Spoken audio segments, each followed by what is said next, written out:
2034 সালের মধ্যে দেশের অর্থনীতিকে ট্রিলিয়ন ডলারে উন্নীত করার পরিকল্পনা বিএনপি সরকারের। সেই লক্ষ্য অর্জনে গুরুত্ব দেওয়া হচ্ছে বিনিয়োগ বৃদ্ধি ও নতুন কর্মসংস্থান সৃষ্টিতে। এমন বাস্তবতায় চীনা বিনিয়োগ আকর্ষণে বেইজিংয়ে বাংলাদেশ ইনভেস্টমেন্ট ফোরাম শীর্ষক কনফারেন্সের আয়োজন করে বিজা, যেখানে অংশ নেন দেশটির শীর্ষ ব্যবসায়ীরা। অনুষ্ঠানে বাংলাদেশের বিনিয়োগ সম্ভাবনার নানা দিক তুলে ধরেন প্রধানমন্ত্রী Tarique Rahman.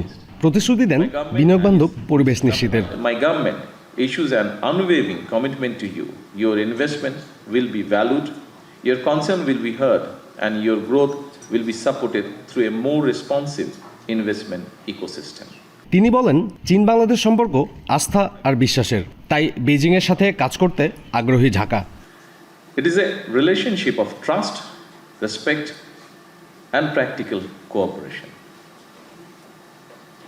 Over these years, this relationship has moved from diplomacy to development, from development to trade, and now from trade to deeper cooperation, including wide-range industrial partnerships. বিশ্বকাপ দেখুন বায়োস্কোপ প্লাসে, সব নেটওয়ার্কে, সব ডিভাইসে। শিগগিরই চীনে একটি বিনিয়োগ কার্যালয় খোলার ঘোষণা দেন প্রধানমন্ত্রী Tarique Rahman. As you have already heard, today I am also happy to announce that soon we will be opening our first investment office in China. Our object is simple. Chinese investors should not have to wait until they arrive in Bangladesh to receive support. We want to be closer to you, speak to you more regularly, and help you move faster from interest to decision. প্রধানমন্ত্রী আরও বলেন, আনোয়ারায় চীনা অর্থনৈতিক ও শিল্পাঞ্চল এবং মোংলায় দ্বিতীয় অর্থনৈতিক অঞ্চল গড়ে তোলা হচ্ছে। We are inviting Chinese companies to extend their value chain into Bangladesh.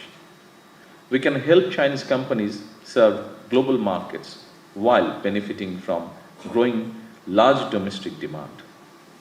This is a complementary, practical, and win-win relationship.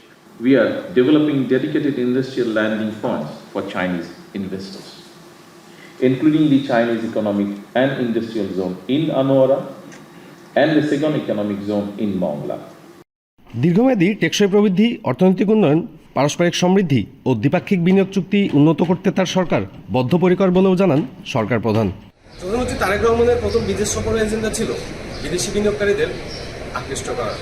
এই লক্ষ্যেই আমলাতান্ত্রিক জটিলতা কমিয়ে সরকারি সেবার ডিজিটাইজেশনের মাধ্যমে দেশে বিনিয়োগের পরিবেশ নিশ্চিত করা হচ্ছে বলে জানালেন তিনি। সাব্বির রোজ, এখন বেইজিং, চায়না।